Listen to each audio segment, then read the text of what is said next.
ধাপে ধাপে স্থানীয় সরকার নির্বাচন দিয়ে প্রশাসনের স্বচ্ছতা যাচাই করতে হবে, বললেন হাসনাত আব্দুল্লাহ। গাজায় নৃশংসতা মানবতার বিরুদ্ধে এক জঘন্য অপরাধ। নতুন করে 4 শতাধিক নিরপরাধ মানুষকে হত্যা, গাজায় হামলা কেবল শুরু, বললেন নেতানিয়াহু। এবং সর্বশেষ জানাবো, গাজায় যুদ্ধবিরতির নামে পুরোটাই ছিল রাজনৈতিক কৌশল। শুনছিলেন সংবাদ শিরোনাম, এবারে বিস্তারিত। ধাপে ধাপে স্থানীয় সরকার নির্বাচন নিয়ে প্রশাসনের স্বচ্ছতা যাচাই করতে হবে, বললেন হাসনাত আব্দুল্লাহ। জাতীয় নাগরিক পার্টির মুখ্য সংগঠক হাসনাত আব্দুল্লাহ বলেছেন, ধাপে ধাপে স্থানীয় সরকার নির্বাচন দিয়ে প্রশাসনের স্বচ্ছতা যাচাই করতে হবে। বিগত 3টি নির্বাচনে জনগণ ভোট দিতে পারে নাই, ভোট দিয়েছে প্রশাসন, নির্বাচন পরিচালনা করেছে প্রশাসন। একটি স্বচ্ছ গ্রহণযোগ্য নির্বাচন করার দক্ষতা এই আওয়ামী প্রশাসনের নেই। এই প্রশাসনের সংস্কার না করা পর্যন্ত গ্রহণযোগ্য নির্বাচন নিশ্চিতে আমরা আশ্বস্ত হচ্ছি না। তিনি বলেন, অন্তর্বর্তী সরকারের প্রতি আহ্বান থাকবে 5টি বা 6টি ধাপে স্থানীয় সরকার নির্বাচন আয়োজনের মাধ্যমে প্রশাসনের স্বচ্ছতা পরীক্ষা করুন। রাজনৈতিক দলগুলোর প্রভাব মুক্ত স্থানীয় সরকার নির্বাচন অত্যন্ত গুরুত্বপূর্ণ বলে মনে করে জনসাধারণ। তাই জনগণের ভোটাধিকার প্রয়োগ এবং স্বচ্ছতা নিশ্চিতে স্থানীয় সরকার নির্বাচনটি জাতীয় নির্বাচনের আগে দেওয়া অত্যন্ত তাৎপর্যপূর্ণ। হাসনাত বলেন, চাঁদাবাজি, টেন্ডারবাজি, মাঠ দখল, পুকুর দখল শুরু হয়ে গেছে। যারা দখলবাজি, চাঁদাবাজ, তাদের হাত গুঁড়িয়ে দিয়ে পুলিশে দিন। চাঁদাবাজির সঙ্গে সম্পৃক্ত কাউকে ছাড় দেওয়া ঠিক না। তিনি বলেন, কেউ চাঁদা চাইলে বলবেন হাসনাতকে দিয়ে দিচ্ছি। আপনারা হাসনাত আব্দুল্লাহর সঙ্গে যোগাযোগ করেন, কুমিল্লায় কোনো চাঁদাবাজের ঠাঁই হবে না। হাসনাত বলেন, আওয়ামী লীগকে পুনর্বাসনের জন্য বিদেশে বসে ষড়যন্ত্র হচ্ছে। বিভিন্ন রাজনৈতিক দল নির্বাচনের ফায়দা নেওয়ার জন্য আওয়ামী লীগকে পুনর্বাসনে পেট্রোল ডিপ্লোমেসিতে যুক্ত হচ্ছে। তিনি বলেন, এক খাপে দুই তলোয়ার যেমন থাকতে পারে না, ঠিক একইভাবে 5ই আগস্ট পরবর্তী সময়ে বাংলাদেশে আওয়ামী লীগ ও এনসিপি থাকতে পারে না। গাজায় নৃশংসতা মানবতার বিরুদ্ধে এক জঘন্য অপরাধ। 2 দিন ধরে ইসরায়েল গাজার নিরীহ জনগণের উপর যে বর্বর হামলা চালাচ্ছে তা শুধু অমানবিক নয়, এটাকে মানবতার বিরুদ্ধে এক জঘন্য অপরাধ বলে মনে করছে বাংলাদেশ খেলাফত মজলিস। দলটির আমির মাওলানা মামুনুল হক ও মহাসচিব মাওলানা জালালউদ্দিন আহমেদ এক বিবৃতিতে একথা বলেন। তারা বলেন, যুদ্ধবিরতি চুক্তি ভঙ্গ করে গাজায় ইসরায়েল যে নৃশংসতা দেখাচ্ছে, এটাকে মানবতার বিরুদ্ধে এক নির্মম হত্যাযজ্ঞ বই আর কি বলা যেতে পারে। গাজায় শান্তি প্রতিষ্ঠা করতে হলে অবিলম্বে যুদ্ধবিরতি চুক্তি কার্যকর, অবরোধ প্রত্যাহার এবং আন্তর্জাতিক সম্প্রদায়ের কঠোর হস্তক্ষেপ জরুরি। মজলুম গাজাবাসীর পক্ষে দাঁড়ানো এখন বিবেক ও সময়ের দাবি। যারা নীরব তারা এই হত্যাযজ্ঞের অংশীদার। বাংলাদেশ খেলাফত মজলিসের নেতারা গাজায় গণহত্যার বিরুদ্ধে সরকারের বিবৃতি ও কার্যকর পদক্ষেপ নেওয়ার দাবি জানিয়ে দেশবাসীকে রাজপথে নেমে আসার আহ্বান জানান। বিবৃতিতে আরো বলা হয়, নির্বিচারে বোমা বর্ষণ, হাসপাতাল ও স্কুলে হামলা, খাদ্য ও ওষুধ সরবরাহ বন্ধ করে দেওয়া, এসবই গণহত্যার সুস্পষ্ট প্রমাণের ক্ষেত্রে বিশ্ব মোড়ল আমেরিকার ভূমিকা আরো ন্যক্কারজনক। এরা গাজা সমস্যা সমাধানের নামে ইসরায়েলি নেকড়েদেরকে গাজায় নিরস্ত্র মুসলমানদের উপর লেলিয়ে দিয়েছে। তাদের হিংস্র থাবা থেকে নিষ্পাপ শিশু, অবলা নারী আর বয়োবৃদ্ধ কেউই নিরাপদ নয়। তারা ক্ষোভ জানিয়ে বলেন, বিশ্ববাসী যখন ন্যায় বিচারের জন্য সোচ্চার, তখন ইসরায়েলের এই রক্তপাতের বিরুদ্ধে মুসলিম বিশ্বের কার্যকর পদক্ষেপ নিতে না পারা শুধুই অপরাধকে প্রশ্রয় দিচ্ছে। শিশু, নারী ও বেসামরিক মানুষদের হত্যা কোনোভাবে আত্মরক্ষা হতে পারে না, বরং এটি যুদ্ধাপরাধ। বিবৃতিতে তারা আরো বলেন, এই নৃশংসতার বিরুদ্ধে বিশ্ব সম্প্রদায়কে এখনই কার্যকর ব্যবস্থা নিতে হবে। শুধুমাত্র নিন্দা জানানো যথেষ্ট নয়। ইসরায়েল ও তার দোসর মার্কিন যুক্তরাষ্ট্রকে তাদের যুদ্ধাপরাধের জন্য জবাবদিহির আওতায় আনতে হবে।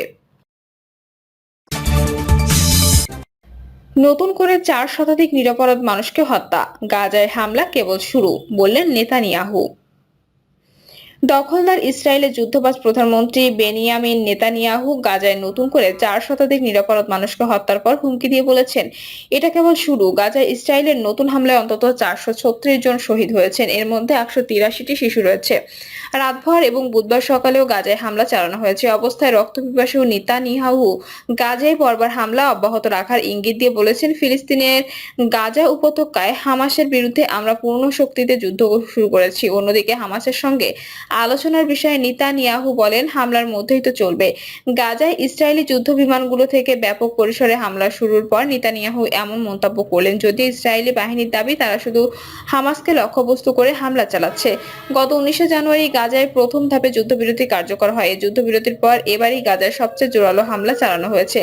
গাজার বেইত লাহিয়া, রাফা, নুসাইরাত ও আল মাওয়াসি এলাকায় বিমান হামলা চালানো হয়। এতে এসব এলাকায় মানুষ গত জানুয়ারি থেকে যে আপেক্ষিক শান্তি বোধ করেছিলেন তা কার্যত ভেস্তে গেছে। হাসপাতালগুলো আবারও হতাহতে ভরে গেছে।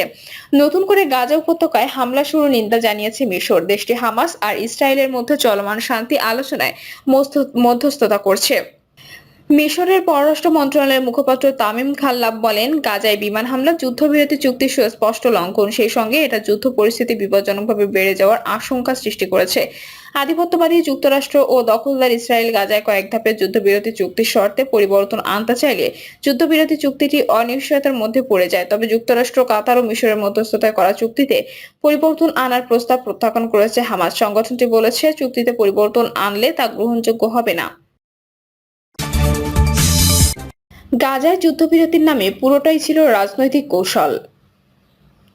গাজা উপত্যকায় ফের জোরালো হামলা শুরু করেছে ইসরায়েল। হামাস পরিচালিত স্বাস্থ্য মন্ত্রণালয় জানিয়েছে, 24 ঘন্টার কম সময়ে অন্তত 400 জন ফিলিস্তিনি নিহত হয়েছেন। গত 19 জানুয়ারি যুদ্ধবিরতি শুরু হওয়ার পর গাজায় এটি সবচেয়ে বড় বিমান হামলা।